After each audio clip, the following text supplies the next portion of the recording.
What is going on, everybody, and welcome to this week's episode of the 2 Cents 40 podcast. My name is Zachary McAllister, and after a week's break, we are back to give you that footy talk that we know you guys crave from us. This week, we're going to be starting with not Luke Johnson, because as we've established, he does not like going first. So we're going to start with Daniel Pike. Wow, okay, I think this is 2 weeks in a row, but I'm always chuffed to go first. What? You know, so yeah. I will be raved on as something like, you know, everyone's like, oh, Tottenham never won this, never won that. But it's coming home. It's coming home this year, I can tell you that. Some silverware is going to be joining that 2016 Audi trophy pretty soon. I can guarantee you that. Yeah. And obviously, Son's on the scoreboard now. Finally. Eric Dyer with his second goal. I mean, who would have thought? Eric Dyer with the same amount of goals as, I think, Jadon Sancho. So... I mean, that's just quality. And Eric Dyer back in the England side. So, I mean, Tottenham's winning on all fronts here. So, I couldn't be happier. Obviously, unfortunate Arsenal won their fixture today on Sunday. So, you know, not everything's gone right. But we're playing Arsenal next week. So, and I know we're going to catch that dub. And then that puts Arsenal in their place. And then hopefully Tottenham go number 1. But I guess it will depend on GA. But yeah, now I'm confident. For our YouTube viewers, you can see I've got the merch on, feeling myself a bit. But yeah, now I'm doing great. Show us the undies. Luke has this obsession with Tottenham undies. I'll bless you with a pair eventually, Luke. With your Tottenham undies, bro. Yo, I just realized next week is... Okay, it's not next week because next week we have the international break. But the next week we have Premier League football. It's actually going to be a banger. It's going to be Arsenal versus Tottenham on the Saturday and then the Manchester Derby on the Sunday. Yeah. No, Zach, bro, you're going to have to do us a favor and pull one over City. Please, bro. We're gonna. Like, we always do. Let's just hope that international break blesses both Man United and Tottenham, you know? Like, United always beat City at the Etihad. And it's going to be like a jammy 2-1, 1-0, 2 counter Martial and Rashford both scoring counter-attacking goals. It is what it is. Like, it always happens. Like, we might just get like Ole back just for that one game, just to give the boys a nice little team talk. A masterclass. Like, it just always happens. But yeah, Luke, how are you doing? Gents, it's quite entertaining watching these small clubs get so hyped with small things. Dan, what happened in the Champions League, bruv?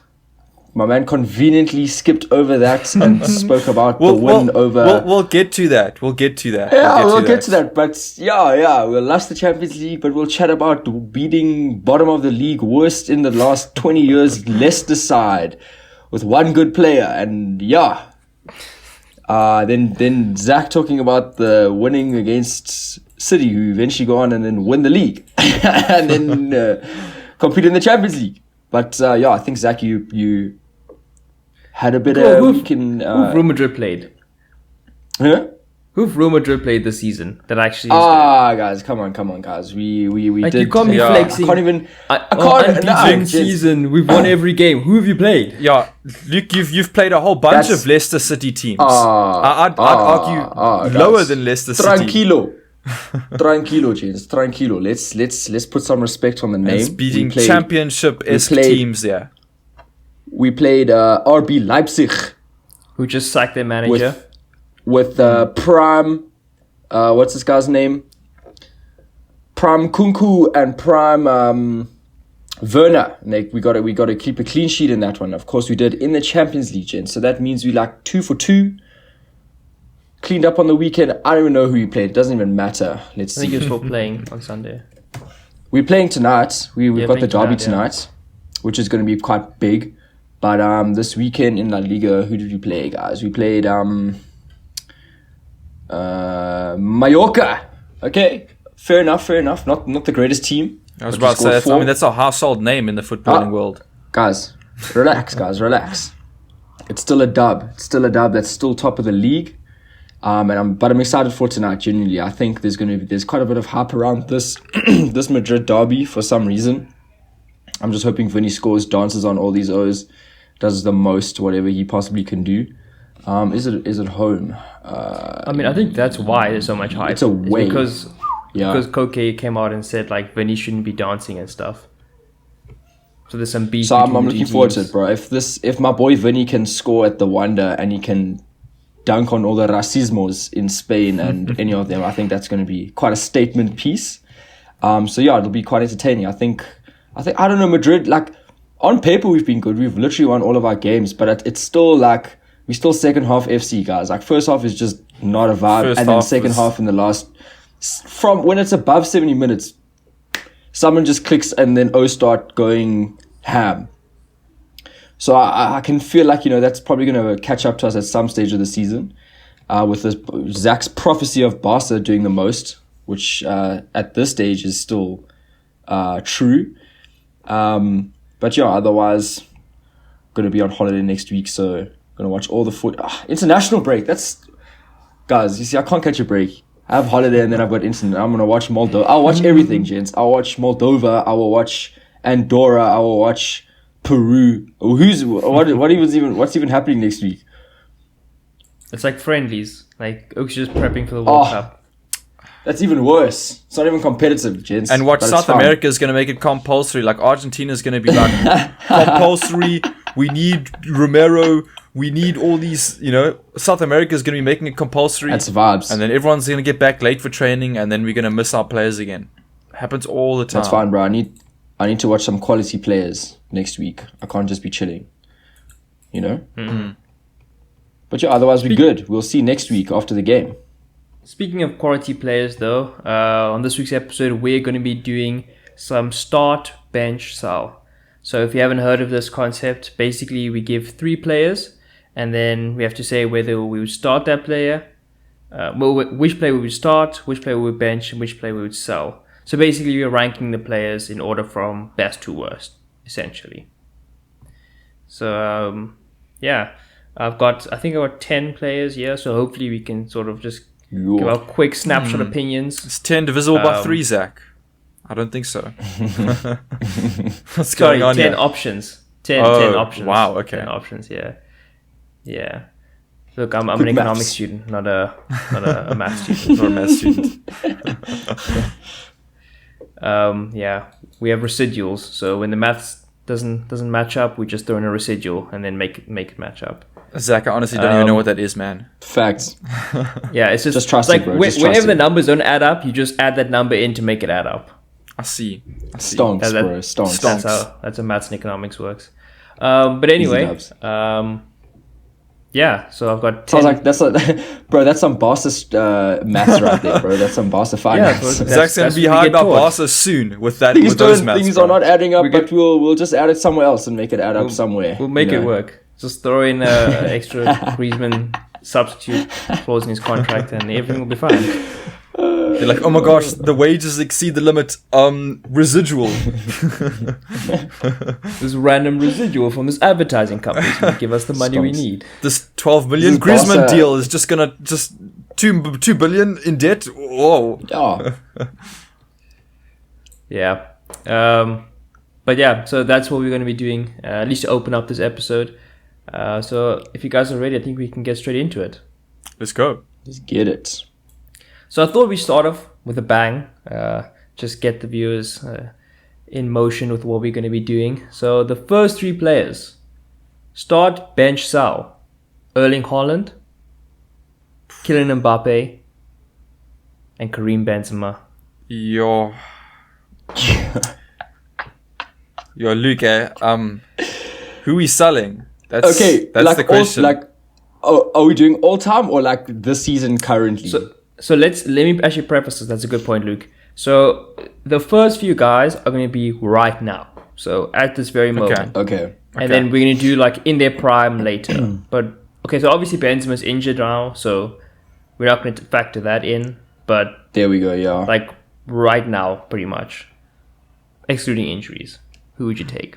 Yeah. The thing is, Luke, if anything, I don't think Ben starts. Like, just hear me No, out. I can agree with that. You know what I'm That's saying? why I asked at this stage, because Benz hasn't had the great starters to the season, so I'll definitely sell Benz in this situation. But This isolated situation. yeah, but I mean, the issue is now, do we really sell Benz? You know, That's because for me, in my opinion, we starting Haaland. We just have to, you know, comes to the Premier League and, you know, goes top goal scorer immediately. So Haaland's a start for me. But now the issue is, I really want to bench Benz, but I mean, do I sell Mbappe? You know, Mbappe, you mad? I guess if we sold Mbappe, we get hella cash, eh? I mean, we could start a football club with that. But yeah, I'm thinking the same thing. You don't seem too happy about that starting Haaland. Listen here, guys. You know I've always been an Mbappe man. Even though he's done us dirty, I can still appreciate, as a football fan, the quality that this guy possesses. But like, Zach, I don't know, like, I can't even quantify it now because I can't even say, nah, Haaland's doing it against Slavia or what is Hertha BC 49 in the Bundesliga, bro. I don't even know these Bundesliga teams. Like, he's playing in the Prem and he's scoring goals in the Prem. And he's scoring hat-tricks in the Prem. But then he's playing for City. Double hat-tricks. Okay, then we've got Mbappe, who's playing arguably in the best front three. Now in the last maybe not in the last decade, but at this stage, on paper, the best front three, and he's got Neymar and Messi feeding him. But I feel like, you know, Mbappe's got the vibes that he can make things work on his own. True. So this is tough, hey Bandwini boy, this is tough. I know. I think I'm gonna just take a shot here. So Zach, hear me out. This is my thinking. I've got like football board, you know, managerial views here. You can't have two superstars that play the same position in your team. It's just a waste of space, and for them it's kind of a waste of their time, if you get what I'm saying. Like, what are you going to be like Mbappe or Haaland and you're going to go somewhere just to come off the bench? Like, no, that doesn't make any sense. So I'm picking Haaland over Mbappe. And then now how I see like a super sub, like a bench player, is that older, more experienced player that comes on when the youngster's not working out, and at the same time the youngster is that older player's understudy. So I'm starting Haaland, and then I've got Benz as the leader, the mentor for Haaland, and then Mbappe's got to go. I just don't see him functioning in my team. You know what I'm saying? I mean, because in theory, like, cool, Mbappe comes off the bench, but like, is that a happy Mbappe to be benched 24/7? I don't think so. I mean, yeah, so that's my logic. That's my logic. I've actually gone the complete opposite to you. I'm starting Mbappe and then benching Benzema and then selling Haaland. Like, for me, like, Haaland's obviously an unbelievable player, but I just think that Haaland, he's only as good as the players around him are. Like, obviously he's going to make your team better, but like, I think the reason he's banging goals right now is because he's an amazing player in like one of the best teams in the world. Whereas I think, like, you throw Mbappe in like for example, like last season where Haaland was at Dortmund and we made our list of like the top 10 players in the world. Haaland was like barely getting a sniff. Like, no one was talking about Haaland. Whereas like all of us had Mbappe in our top 3. I had him as my best player. I think you guys all had Benz as your best player. So like 6 games, like I wouldn't say that that's enough. But I don't know. This was a tough one, but I've got Mbappe to start because I personally think that he's more complete than Benzema. I think he offers more. I think he can raise the floor of your team Zach, more. You're going to be hurting Luke just now. He's going to get up and leave, bro. We don't want to do that. I mean, ideally that have both. I mean, ideally you want both, but Zach, bro, relax, bro. I'm sorry for saying that you're playing in the Europa League, bro. Like, you don't have to bring it up again. But yeah, that'll be my choice. Luke? Zach, I can agree with you more than I can agree with Dan. You speak facts, though. You speak facts, but I mean, for some reason, at this stage, and I'm referring mostly to Madrid, it's like we start the old bras, and I mean, we're starting now the younger. No, what did you say? You said I said you start the old one, and then you put the young ones on. For me, currently with the players we've got, I'm starting Haaland and then bringing Benzema off the bench. But generally speaking, you would be correct. You start the more experienced players, and then you bring on the youngsters. That's how you would do it. But for me, like, I'm thinking, like, when you're really down and out, are you going to bring on a youngster to carry you, like, to carry the game. You know, I don't see how that makes sense. Yeah. That's Madrid's strat, bro. It's literally been, you have Benz on, and now, you know, I told you the season was going to be tough if we lost Benz, and that's exactly what's happening now. But now we're relying on Vinny to score, relying on Rodrigo to score. Valverde's been on a flippin' amazing form recently. Tchouameni starting. Like, we got a younger team now, but they're not necessarily starters. It's more just because the old guard has to eventually make way. But yeah, I'm definitely going to start Mbappe. Like, I can appreciate Haaland, and that's where I agree with Zach. Like, but you know, we got to part ways at some stage. You know, Benz is a solid season, and I'm sure if he once he gets into form again this season, he's going to be solid. But then we're going to look at Haaland. Haaland's on 69 goals in like 3 more game weeks, and then Benz is going to be, you know, going into it. He's 34, something like that. He's going to flex his Ballon d'Or. Yeah. He's got that over both the youngsters, so GG's. But they've also got more time on them, so I would personally go with the youngsters. Selling Benz is probably not going to get gang load of money, but I'd probably bench Haaland. Let him come in there and just ride over people in the last 15 minutes. Eat Be them, that target man. push them. You know, yeah, personally. But that's a good 3 options there. Yeah. It's a tough one because, I mean, everyone compares Mbappe and Haaland to one another. And I was trying to think, like, who would be, like, a good third option. And I think Benz has a decent case, you know, to being the best player in the world. So I thought he'd be appropriate there. Switching gears now, we start off in the attack. Now we're going to be moving back into the defense. We're talking about fullbacks. So, start, bench, sell. Trent Alexander-Arnold, João Cancelo, or Reece James? Well, currently, I think Trent's got to go. Yeah, currently, James. Trent's getting sold. Back to flipping. Yeah. So we're all in agreement. We're selling Trent. We're selling Trent, and At I mean this he'd bring in stage, good money at this stage. if we're being honest. Trent's bringing in a lot of good money. We're selling Trent and we're putting him back in the under 21s to go learn how to defend. Yeah. The thing is, we know how much I love Cancelo, but Cancelo he's unorthodox, if I could say that, as a fullback. And I think, in fact, James is also sometimes a nuisance. But Cancelo for me is probably going to be the option that I'd want to bring on off the bench to change things up, because he just changes things up so drastically. But I don't know, like I said, Reece James, I don't really like him too much. I think sometimes he goes for the glory and, you know, goes for the goal instead of crossing it in, like simple stuff. So whereas like Cancelo, you know, he sticks to the program. So I think last minute I'm probably going to change my mind.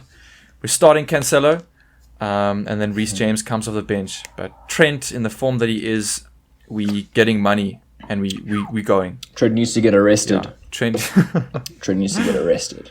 Oh wait, Dan, I'm in full agreement with you. I'd start Cancelo, I'd bench Reece James, and then sell Trent. Cancelo, Reece James was tough. I ended up going with Cancelo because I think he's better defensively. I think he's asked to do more for Man City than Reece James is for Chelsea, and I think he's more important to that City team than Reece James is to the Chelsea team. Yeah, the only issue I have with Cancelo is sometimes he comes like infield and almost plays as like a weird extra midfielder. But then the issue there is on the counter attack, you just do that long diagonal, and Cancelo is nowhere to be found. But like I'm saying, in attack, I think Reece James, he works so hard to get the ball up the pitch, and then he cuts inside and has a shot, and you're like, oh man, just cross it, like, please, you know. And Cancelo, like, he does those KDB one-time crosses, and, you know, they always, you know, do something at the very least, you know, keep defenders honest. So, and we know I'm a Cancelo enjoyer, so yeah. Luke? Got to agree with you guys there, guys. I don't know. The only thing that I would have differently, Zach, is for some reason I just feel as though Reece is a little, like, purely defensively. I think Trent has got it over Cancelo. Like, I never really feel like Cancelo's put in a defensive masterclass. Like, Reece is crazy, bro. When we were playing Chelsea last season, like, Trent was. Wait, you mean not Trent? Trent Reece. over Cancelo or Reece over Cancelo? No, No, Cancelo's one, and then Reece is benched. But I'm saying defensively, I would go Reece. But as a defender, but just what he's bringing, No, because- how he can score the assist. Yeah? Yeah, because I you thought- said Trent over think- Cancelo, and Yeah. Darren and I Sorry, were like, sorry, not Trent. what is Sorry, this I man meant to say on? Reece. Saying Reece My as bad, a my better bad. defender than Cancelo. Yes, I Okay, think cool. defensively, Reece is doing the things, but overall, what I can Cancelo can bring with the goals, the assists, Yeah, you know, yeah. coming in midfield, creatively, he's definitely got it. But defensively, not Trent, Reece You has see got it again. has Man. got some. Yeah, guys, Dude, you're turning heads You here. know what I mean? No, guys, we didn't even have to talk about Trent. He's sold. It's between sold. It's between Reece and off the books. Cancelo. Yeah, guys, the beginning of the season with Cancelo was rough. Eh? He wasn't doing the things. But this most recent assist in the Champions League was Marcelo vibes. I mean, not Marcelo, Modric, guys. Can't even think I mean, straight here. he does it quite a bit as well. Like, he loves that outside foot. Yeah. So yeah, We'll get to Modric. that was a little bit. Modric That was later definitely a on, little bit though. easier. Don't know what's happening with Trent. Hayden would be like, nah, guys, I'm starting Trent and I'm gonna bench Cancelo one time. Yeah. So you've gone Reece James ahead of Cancelo, Luke. No, I'm going with Cancelo. I was just saying defensively, I think I he's see. he's got it. So we're all in agreement, actually. Yeah. But then the thing is, look like, at that. you could also say Wan Bissaka. Like, he's arguably the best defender, but like you're not gonna have man. him over Cancelo. Yeah. So yeah, that's crazy. But yes, we are all in agreement. So we're going a bit long on these, so I'm probably going to skip a few. The next one, start, bench, or sell Rodri, Fabinho, or Casemiro. I'm sorry, like, I just think Casemiro and Rodri are just heat. But the thing is, the issue with Casemiro is, I mean, I don't think he's had long enough at Man United to really, you know, prove his worth. Like, you know, so I'm obviously I'm going to start Rodri. Like, for me, that's a no-brainer. But the thing is, I'm going to bench Casemiro because I want to give him more of a chance because I know, like, the quality he has. And then Fabinho, like, oh my word. Yeah, I'm just thinking of, like, several Liverpool players, yeah. But, yeah, he's off the books, in my opinion. Dan's twerking And, now for these and you know, homies. Casemiro, he knows what winning's like, eh? He's got that experience.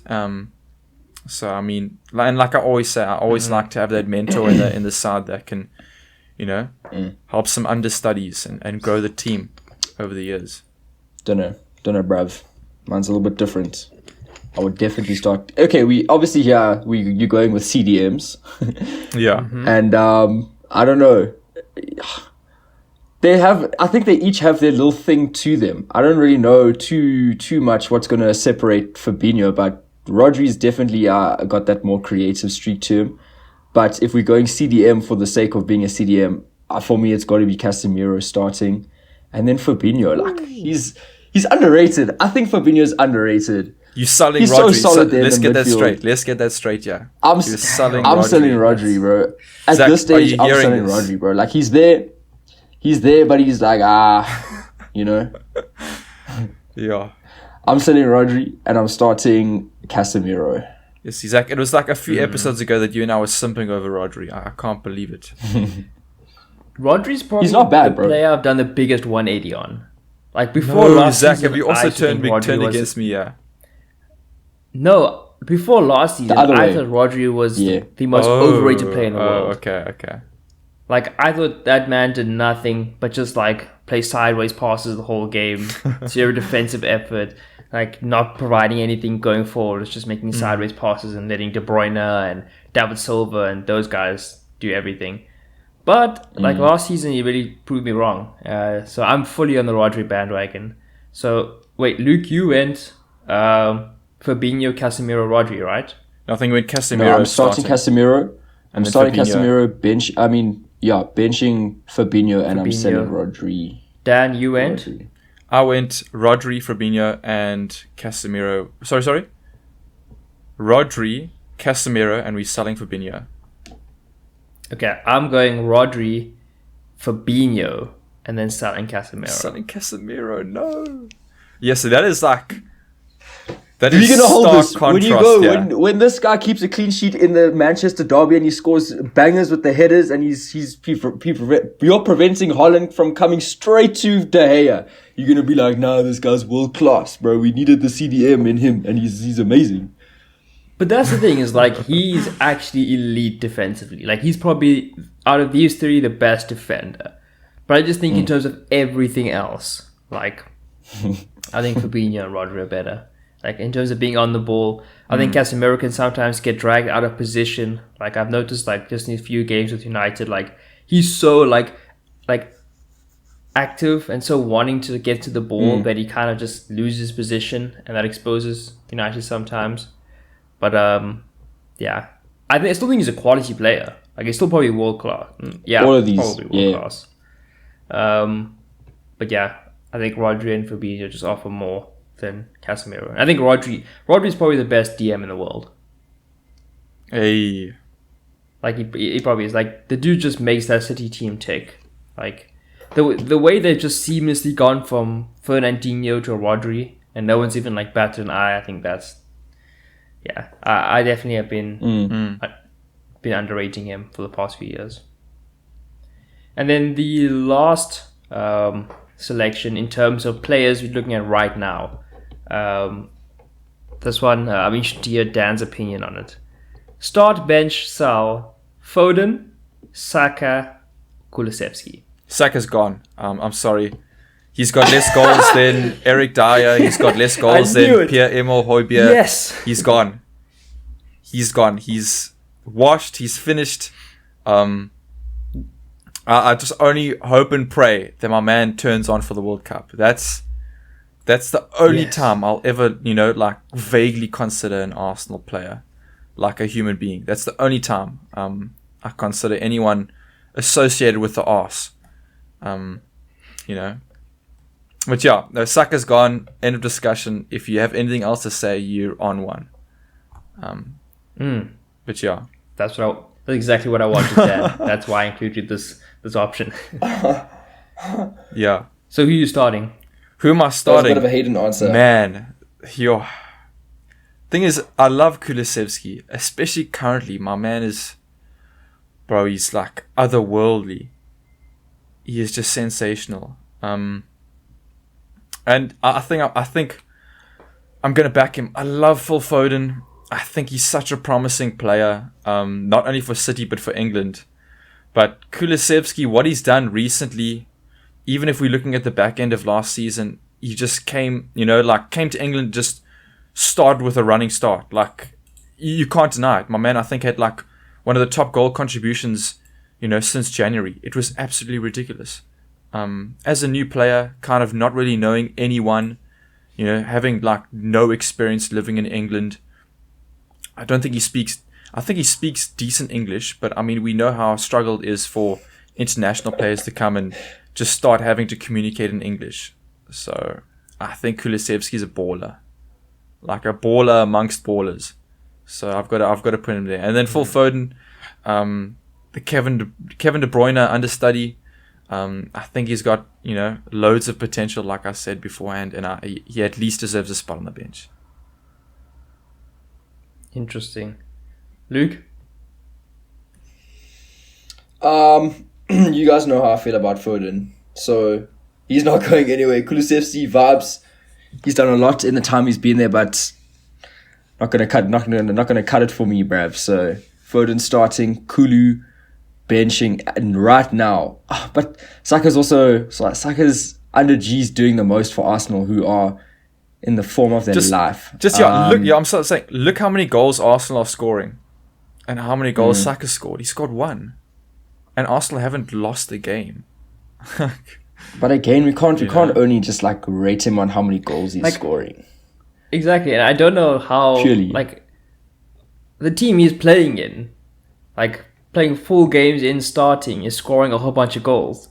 You can't say that they're scoring a whole bunch of goals despite him. Like, you can't remove him from the team and just say, like, oh, they're scoring a whole bunch of goals, but he's not scoring. Like, he obviously has an impact on them scoring all those goals. Yeah, he's like a It's like you know, Olivier Giroud. He's like positional player, you know. Like he doesn't score goals or get too many assists, but like positionally, he's moving the defenders away. I mean, Yeah, you can that is argue kinda that. tough. I'd assume an Arsenal fan would be arguing that, but I'm not an Arsenal fan. I'm gonna agree with you, Luke. I think Foden has to be number 1, and then I think Saka at number 2. No, yeah, Zach. I would No. bench Saka. Also, if we're gonna like actually dive deep into the usefulness of a bench player, I think Saka being able to play on the left or the right or as a left back, I think is useful. Kulusevski can play as a left back as well. We've brought him on as a left back as well. Come on. Oh, sorry, not a left back, a right back. Yeah, Zach, say you're joking right now, bro. And I'm gonna have to sell Kulusevski down. I'm sorry, but I just don't think Kulu's on the level of Foden and Saka, to be honest. On the level. Listen, this is Zach, tough. you're going to be But eating when your He's a tier words. below them. You're going to be eating your When words. Kulu's running at you, bro, and he's got the opportunity to cross, I'm putting my flipping life on the line that he's going to whip in a way better one than Saka. But then, you know what I mean? This is tough. This is actually really difficult, to be honest. Kulu's I'll a have to road go runner. Kulu though. Like, I'll have he's to go got Kulu pace. bench. I got He's a got Kulu pace bench, and a bro. cross, which is good. But I think Saka is like Kulu more knows- dynamic. It's more dynamic. So we're all having a bit of a different one on this. Yeah, this is an interesting one actually.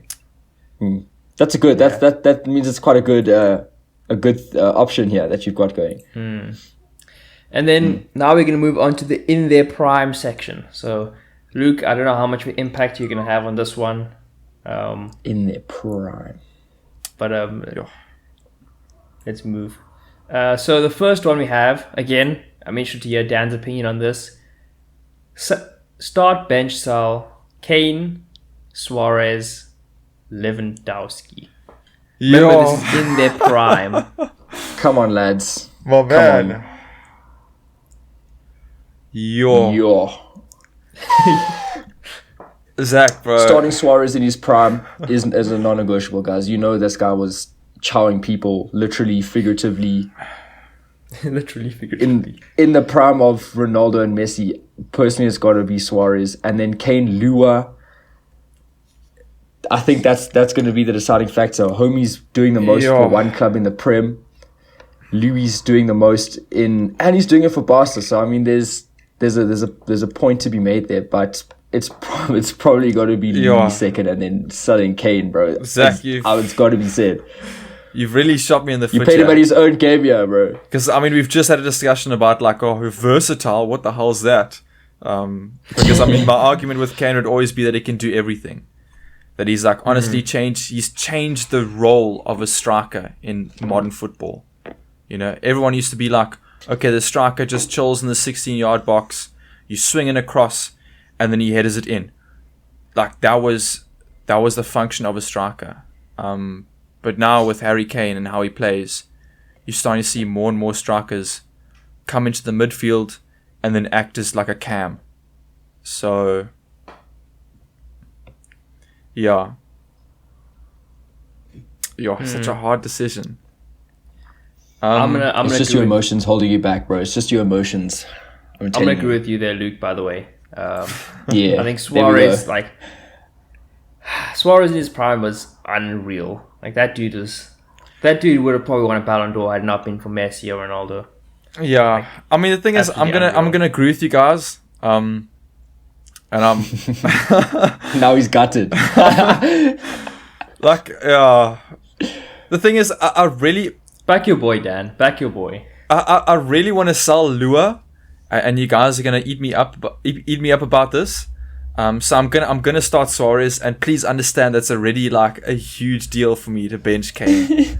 And the reason being is that I mean, look at Bayern versus the Tottenham that Kane's played for. Like, and we've talked about, you know, like getting service And like to Holland. yeah, Lewis a sensational player, but I don't think I've seen him carry Bayern as much as Kane has carried Tottenham over the past 5 years. You can argue a little bit more, but definitely the past 5 years, Harry Kane has carried that entire side on his back, and you very rarely see someone do that. So Kane, I'm gonna disgrace him a bit by benching him, but we know Prime Suarez and what he's capable of. Bro, but like Prime Louis was, if it weren't for COVID, was going to be a Ballon d'Or winner, bro. Has Kane ever been in like a top 5 or top 10 in a Ballon d'Or? You can carry a team, but then ultimately that should even help your case. Honestly, Luke, if nothing changed in Kane's performance and they won the Euros, we win the Prem, we win the Champions League, and they win the World Cup, whatever like that, he'd be there. That's the only thing that needs to change. Is there needs to be like a certificate, some trophies. Otherwise, you go and look at just the performance, the skills. Kane's there, So Dan, if Lewandowski and Kane were to swap places, and Kane went to Bayern during that, was it 1920 season where they won the Champions League and they won the treble, and Leo was going to win the Ballon d'Or. Do you think Kane would have been able to help Bayern achieve all of those things? Yeah, no, 100%.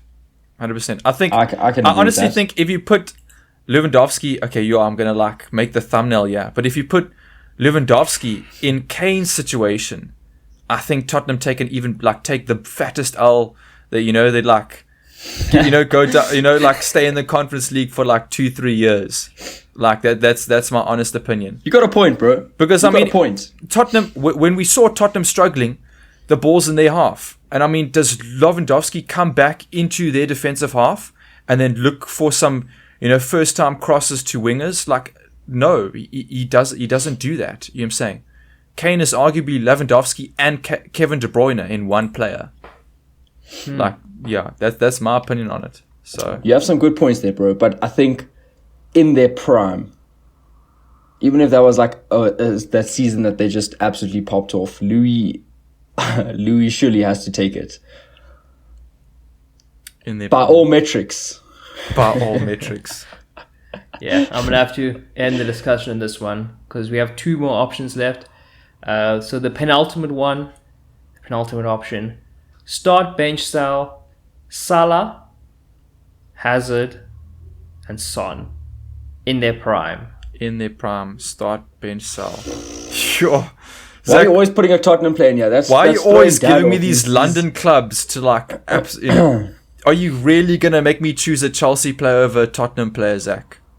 It's up to you, bro. Have you really done that to me? I'll start on this one. For me, I think Salah has to start. I think the dude in his prime broke the Premier League single season goal scoring record. Like, the dude was just unstoppable. Those first 2 seasons he was in the Prem. Like, obviously he's been good since, but the dude, like, no one could stop him. Like, no one knew how to handle him. The dude was just banging goals in probably the most difficult league in the world. In his first 2 seasons there, I think he has to be up there. And then I have Hazard at number 2 because, like, the thing with Hazard is, whenever people compare Hazard to other like Premier League greats, his production doesn't stack up. Like, he doesn't have the goals and assists. But I think just in terms of impact for that Chelsea team, like, he was the best player. He's probably been Chelsea's best player over the past decade. Yeah, no, definitely. And like they've won like how many? Like at least 2 Premier Leagues, maybe 3, since he's been there. So I think his legacy, like, it's probably a bit underrated in terms of the Premier League legends.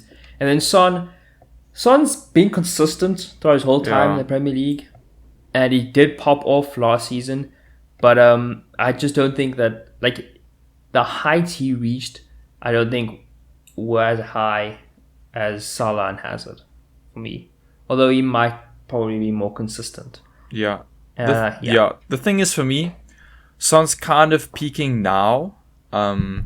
And what happens afterwards is going to determine whether this has been his peak or his peak's yet to come, you know what I'm saying, in the next maybe year or two. And I know he is moving on years, but I think finally he's with the Tottenham squad that can like elevate him as a player. Whereas in like I said, the past 5 years, similar situation with Harry Kane is there haven't been that many players around him, with the exception of like our 2019 squad. There hasn't been too many players around him to support him. So Zach, I'm going to have to agree with you. As tough as it is to put a Chelsea player over a Tottenham player, Prime Hazard was just unstoppable. Like Messi-esque dribbling, if I can even say that. Yeah. Yeah. Yeah. This It is was so tough. much fun to watch as well. This is tough. Like, the unfortunate thing is I wasn't around in the footballing world when Hazard was Luke in his only prime for at only least, knows like, the burgers. you know? Yeah, dude only I've knows got the- Donut Hazard. I've got the Hazard that scored in the Europa League final vibes that I can go on, and only whatever have people have spoken about him when he was in his prime. And I think he's got a very, very big shot at being started in his prime because, you know, I think that Chelsea team that he was with was really good. It was competing, it was winning, but like he was the one that made it get to that stage. But prime Salah is like, Yeah, it This has is- to be the okay, obvious this is- pick. Dad, I don't want to put any shade on Sonny. I love him, but I feel like that's not even like a fair comparison at this stage for Son. Like you could have thrown in like an Aguero or like a Bale type of vibe. If you know, Bale to kind of would like shock, you equal know. it out, you know, that would have. But No, I I don't think know. Prime Bale It's- is more sensational than Salah. imagine that, bro. Loki Prime Bale's probably a starter. Like, Yeah, he has to be. Prime Bale, bro. Prime Bale's So yeah. that's really difficult for me. Obviously, it's going to be Sonny being sold, RIP. I know. I wish Hayden was here so I could hear his answer, so I could just go the opposite of what he said, and you know. But I know he would have said Salah. So, but you know, Salah's so good. Even when he's bad, he's good. Could be the fact that this Liverpool team is like maybe not at this stage of the season, but they've been exceptional. Salah's doing the most. How many times has he got the golden boot? I'm not sure, I but think at least three. While At least three. While I look that up, I will say that you mentioned that when Salah's not good, he's still good. I think it's like when he's not good, he still scores. Like that's the thing with Yeah. Salah. Yeah. Is like he can be playing badly, he can be having a rough game, and then all of a sudden he'll just pop up with a goal. But vibes is Hazard, guys, and like I don't think anyone's really compared Salah with being top 3 in the world at any stage. But imagine being compared in top 3 in the world with like Ronaldo, Messi vibes. Usually that's Neymar, but Hazard on his day could have been there too. True. Yeah. So that's quite tough, eh? Yo. So Zach, what do you got prepared for us? Lastly, is this some goat talk here that you got? I mean, some might say so, but I've specifically chosen this one to get a debate going between you and Luke. So finally, start, bench, sell.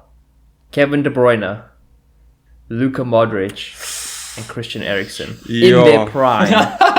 Don't even wait. Why are you bringing in these Tottenham people? You can sell all of them, bro. You can send them to the flipping League 1, guys. We don't.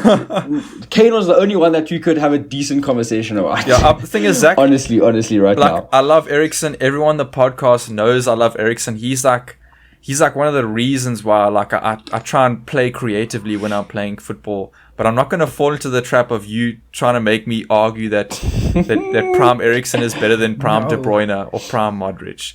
I mean, he's close, but I'd be lying to myself if I said that he's on that level. I think he's just a little bit below. Yeah. But in my opinion, as much as it breaks my heart to just deny 2 Tottenham players the number 1 spot, I'm gonna go with current and the future of the footballing midfield. I'm going to go with KDB. I know Luka Modric, he's an absolute workhorse. He does both. He assists and he defends. Like, he does everything you want from a midfielder. But like Kevin De Bruyne is just where talent and hard work meet. It's you can't argue otherwise.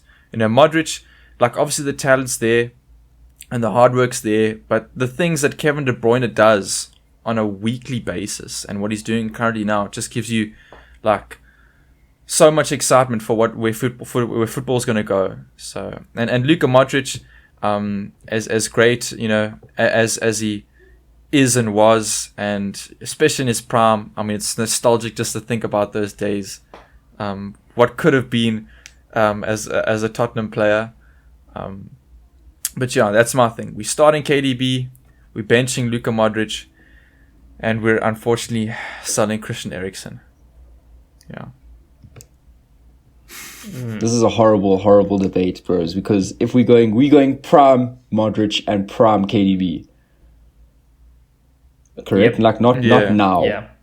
Guys.